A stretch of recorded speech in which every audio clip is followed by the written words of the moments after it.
उसने 2-3 दिन से पहले भी ये सिलेंडर थोड़े थोड़े लीक थे, उसने कह दिया कि भी इसमें ये लीक है, इनको मैं आहिस्ता आहिस्ता चला कर ख़त्म करता हूँ। बहुत साथियों ने उसको कह दिया, तो उसने किसी का भी कहना नहीं माना। मैं कहता हूं कि ये जो तमाम वाक़े हुए हैं, इनकी जो जिम्मेदार है वो असिस्टेंट कमिश्नर बेला है और डिप्टी कमिश्नर डसबेला है। बेला बहुत कदीमी शहर है, यहाँ हुकूमत का ये हाल है, आपने देखा है।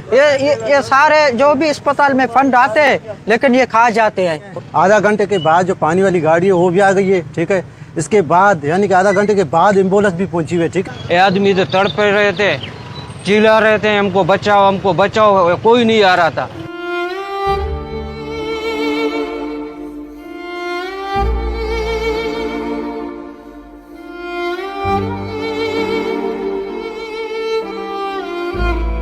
अस्सलामुअलैकुम नाजरीन, आप देख रहे हैं हब की आवाज़ और मैं हूं आपका मेज़बान बी बलोच।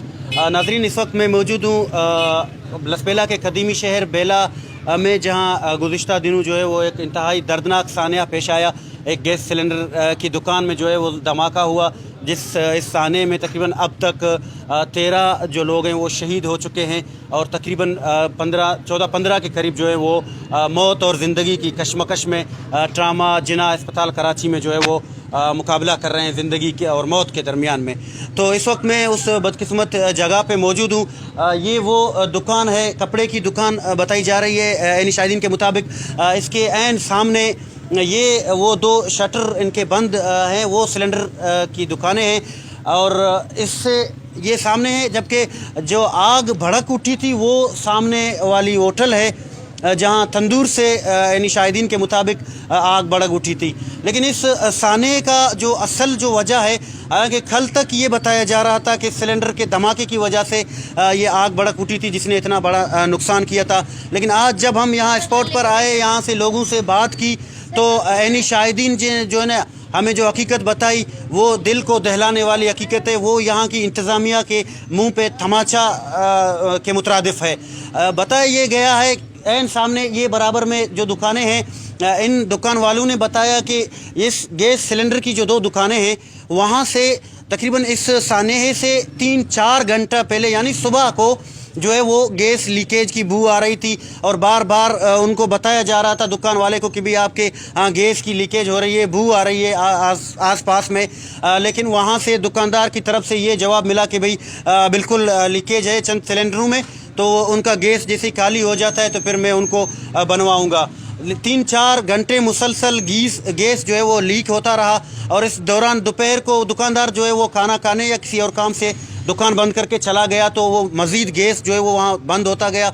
और दूसरी तरफ हवा का रुख चूँकि इस तरफ से होटल की तरफ था, तो वहाँ ऑलरेडी तंदूर का जो आग था वो जल रहा था।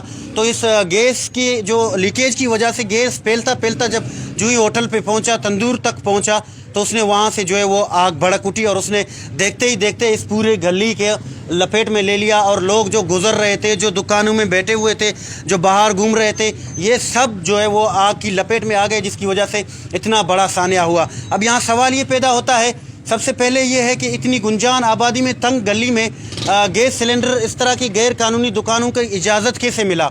इंतज़ामिया कहाँ थी? हुकूमत को क्यों ये नज़र नहीं आया? बाद में रेस्क्यू ऑपरेशन पे बड़े दावों के करने वाले उस टाइम कहाँ थे जब ये गैरकानूनी सिलेंडर की दुकान जो है वो बाज़ार के वस्त में थी, जो किसी भी वक्त साने का सबब बन सकती थी? लेकिन किसी ने इस पर ध्यान नहीं दिया। अब चूँकि 13-14 ज़िंदगियाँ चली गईं, लुकमाए अजल बन गई। ये वो बदकिस्मत दुकान है कपड़े की, जहाँ जो है वो एक सबसे पहले जली हुई लाश जो है यहाँ बरामद हुई इसी दुकान से। उसके बाद जो है वो 2 और लोग यहाँ बेला अस्पताल में सहूलियात की फुकदान की वजह से जो है वो ज़िंदगी की बाजी हार गए और बाकी जो है वो कराची में। इस हवाले से पूरे मामले को जानने के लिए हमने कोशिश की यहाँ एनी शाहिदीन से बात करने की। तो चलते हैं, एनी शाहिदीन की भी बातें आपको सुनाते हैं कि उन्होंने हमें इस वाक़े के ओवरऑल बारे में तफसीलात क्या बताई हैं। तो आप भी सुनिए एनी शाहिदीन की ज़ुबानी। सुबह को सवेरे वक्ती गैस सिलेंडर से ये बू आ रही थी कि भी ये लीक है। हमारे बेटे ने आकर उनको बोल दिया कि भी इससे बदबू आ रही है। साइड वाले दुकान वालों ने सबको बोला कि माचिस या कोई सिगरेट इधर कोई नहीं पिए, ऐसा ना हो कि आग न लग जाए। फिर इसके साथ एक हजाम का दुकान है, उन्होंने भी हिंदू को बोल दिया कि भाई इसका कोई नमूना कर लो। तो उसने 2-3 दिन से पहले भी ये सिलेंडर थोड़े थोड़े लीक थे, उसने कह दिया कि भी इसमें ये लीक है, इनको मैं आहिस्ता आहिस्ता चला कर ख़त्म करता हूँ।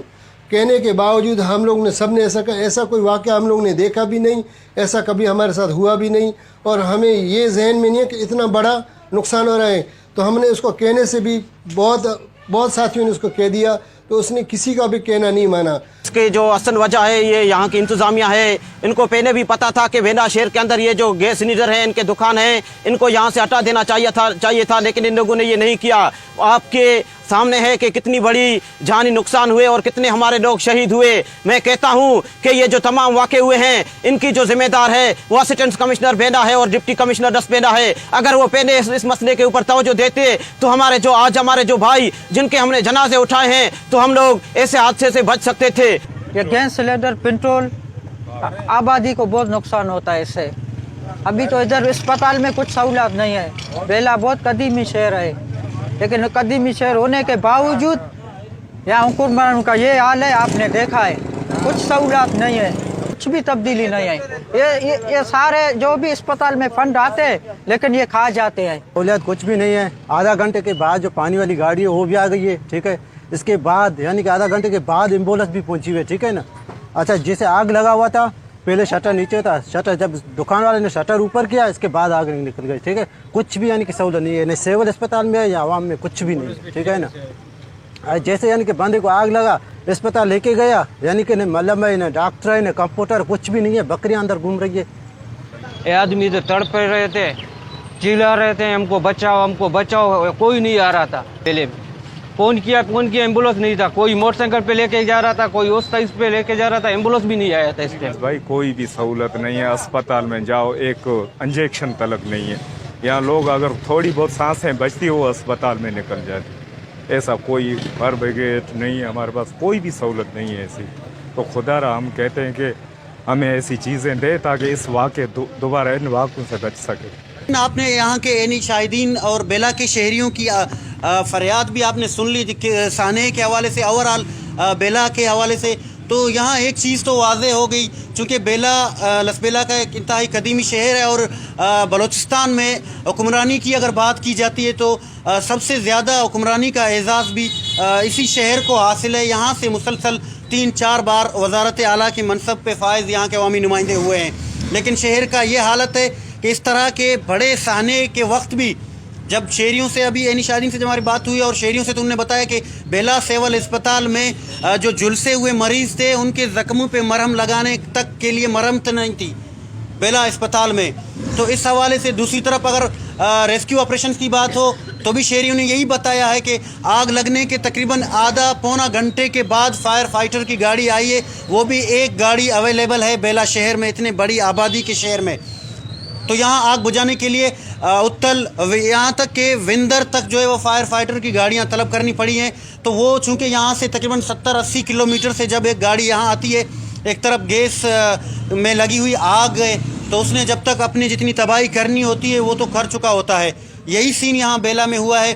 सिविल अस्पताल बेला की दास्तान यहाँ के लोगों से सुनकर यकीनन बहुत दुख हुआ कि जब तख्त ताज पर बैठे हुए लोगों को, अपने इलाके के लोगों की जो है ना सेहत तक का अगर ख्याल ना हो तो फिर क्या ही कहा जाए। तालीम तरक्की के दावे बहुत सारे इलाकों के बहुत सारे लीडरों के सुनते आ रहे हैं, लेकिन यहाँ बेला के शहरी आज तक तरक्की नहीं चाह रहे हैं। तरक्की से वो वाकिफ़ भी शायद ना हो, लेकिन वो बुनियादी जो सहूलियात हैं, हेल्थ है, पानी है, बिजली है, ऐसे चीज़ों से, इस तरह के सानियात से किस तरह जो है इस तरह के सानियात को फेस करना है, इन सहूलियात का रोना रो रहे हैं।